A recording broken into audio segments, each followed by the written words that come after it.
Bonjour, c'est Evelyne, diététiste nutritionniste, intervenante en chirurgie bariatrique. Et aujourd'hui, je vous propose une capsule un peu plus axée sur les glucides, mais aussi sur la sélection de certains produits qui sont disponibles en épicerie.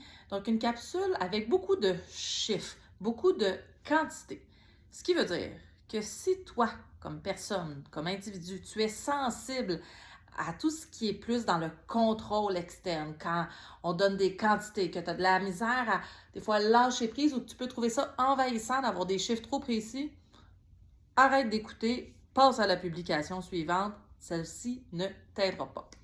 Par contre, si quand vient le temps de choisir un produit ou que tu consommes déjà un aliment de façon régulière, puis tu te poses la question, ben, est-ce qu'il est pertinent dans le cadre de mon post-opératoire?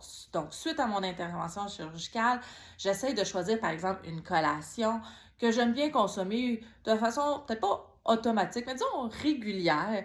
Et je me demande, ben, est-ce qu'elle est intéressante ou est-ce que finalement le profil nutritionnel il est peut-être à réévaluer, peut-être à réajuster en termes de fréquence?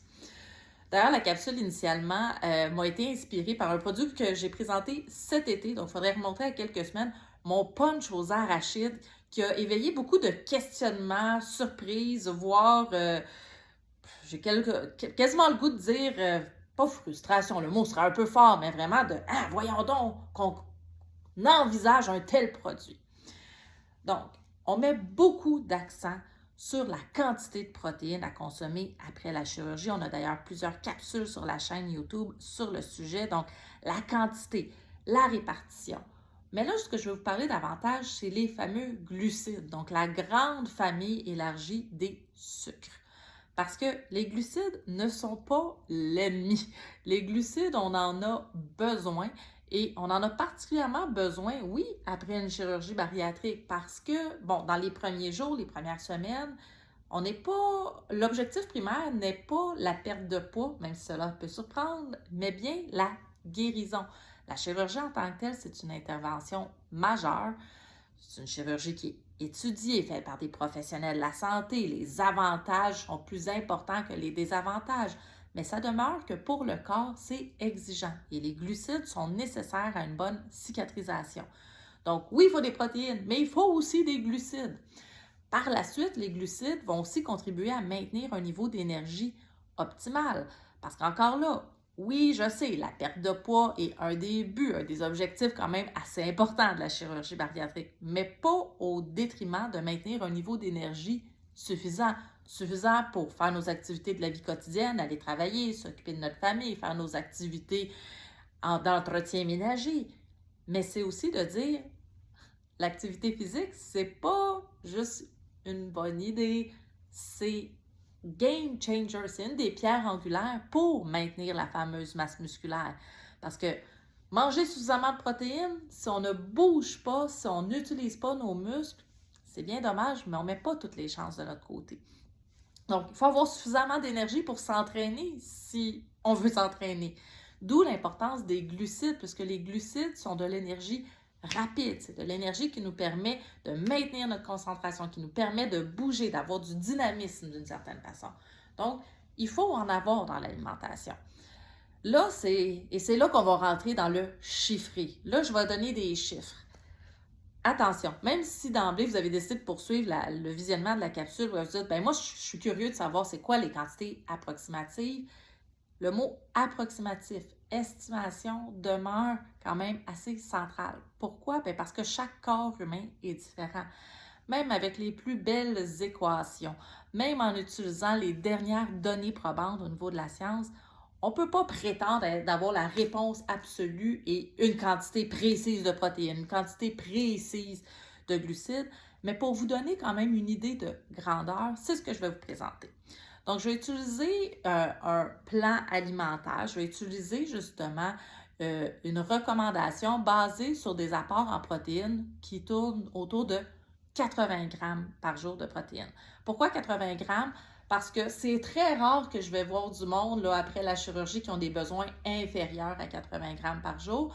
Il y a plusieurs personnes qui vont avoir des besoins encore plus élevés, là, du 90, du 100 grammes par jour, j'en vois régulièrement. Mais je voulais quand même vous donner une idée à partir de 80 grammes pour que les personnes qui sont juste après la chirurgie, mais plusieurs mois aussi après, pour même les personnes qui se sont peut-être stabilisées, pour que les idées en termes de quantité de glucides puissent quand même vous aiguiller. Donc, pour quelqu'un qui aurait besoin de 80 grammes de protéines par jour, il va falloir environ 150 grammes de glucides par jour, répartis dans la journée, dans les différents repas, collations, dans les moments d'alimentation, qui impliquent donc repas, collation, hydratation, mais on parle d'environ 150 grammes par jour. Attention, les glucides ne sont pas tous égaux, si on veut. Donc, on ne peut jamais définir à savoir si un aliment est bon ou mauvais en fonction des macronutriments, donc les protéines, les glucides, les lipides. Mais d'ailleurs, un aliment n'est jamais bon ou mauvais. C'est son profil complet. C'est votre appréciation aussi de cet aliment-là qui compte.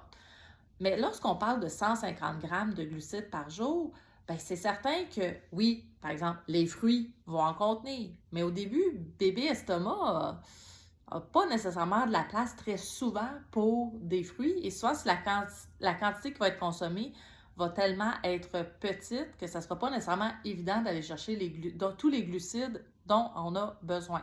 Donc, où est-ce qu'on retrouve aussi des glucides? Bien, dans la grande famille des féculents. Les féculents, oui, on va le dire de même. Pain, pâtes, patates, hein, les grands ennemis depuis toujours, hein, de toute personne qui aura fait diète, hein, il y aura eu abstraction, restriction du pain, pâtes, patates. Mais pensez à votre assiette après la chirurgie bariatrique. Pensez à la quantité, au volume. La quantité consommée ne représente souvent qu'une infime partie de vos besoins en glucides. Donner un exemple, là, une pomme, au moment où je fais la vidéo, on est au mois de septembre, une pomme de grosseur moyenne, c'est environ 15 grammes de glucides. Après une chirurgie, c'est très rare que j'entends du monde me dire « Ah, moi, je mange 5-6 pommes par jour. » Même en comptant les collations.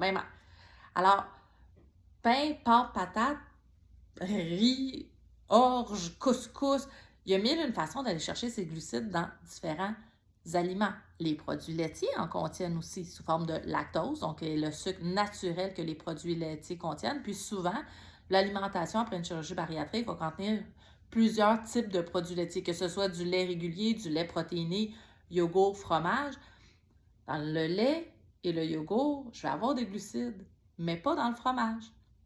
Alors, quelqu'un qui consommerait, par exemple, pour déjeuner, 2 œufs, puis mange à peine une demi-rôtie, une demi-toast. À la collation, mange du fromage. Au niveau des protéines, ça va bien, mais en termes de glucides, ce n'est pas optimal, ce n'est pas idéal parce que le corps a besoin de cette énergie rapide-là que sont les glucides pour répondre aux besoins. Alors, est-ce qu'un aliment est bon ou mauvais par rapport à la chirurgie? Bien, il n'y a pas de réponse. On ne peut pas classer les aliments comme ça parce que ça dépend de votre alimentation. Dans l'exemple que j'ai donné, une demi-toast, bien, il nous reste encore pas mal de place pour des glucides là, en matinée si on veut aller répondre à nos besoins. Versus quelqu'un qui aime se faire un gruau protéiné, par exemple, une gaufre, une crêpe protéinée, bien, à ce moment-là, la farine va nous en fournir, le lait que ça contient. Donc, tout dépend, en fait, de la journée alimentaire et non pas du produit en tant que tel. Donc, si je reprends plus précisément le petit punch aux arachides que je vous avais proposé, parce que, bon, moi, j'avais trouvé vraiment par hasard ce punch-là, mais ce que je trouvais le fun, c'est que c'était un goût qui était complètement différent de ce qu'on retrouve habituellement en termes de suppléments en protéines. Là, c'était pas laiteux, il n'y avait pas justement l'espèce d'arrière-goût du produit laitier qui, bien souvent, on en consomme beaucoup après la chirurgie. Donc, d'aller chercher quelque chose qui était vraiment un goût prononcé d'arachide et qui fournissait pour un contenant 8 grammes de protéines, mais 27 grammes de glucides. Bon, il y avait aussi 1 gramme de fibres, donc techniquement, il faut toujours soustraire les fibres aux glucides totaux pour vraiment avoir une meilleure idée de l'impact sur la glycémie du corps. Donc, on parlait plus de 26 grammes de glucides si on veut s'enfarger un peu les pieds dans les fleurs du tapis. Donc, d'où venaient ces 26 grammes de glucides-là? Quand on regardait la liste des ingrédients, dans la liste des ingrédients, les ingrédients sont au fond énumérés en fonction de l'importance, la quantité de l'ingrédient. Donc, plus il y en a, plus l'ingrédient va être au début de la liste. Par contre, on n'a pas l'indication à savoir exactement quelle quantité de chacun de ces aliments-là. Ah. Donc, juste pour vous donner une idée, là, je suis allée avec l'approximation qu'il y avait 30 millilitres, donc 2 cuillères à soupe de chacun de ces aliments-là.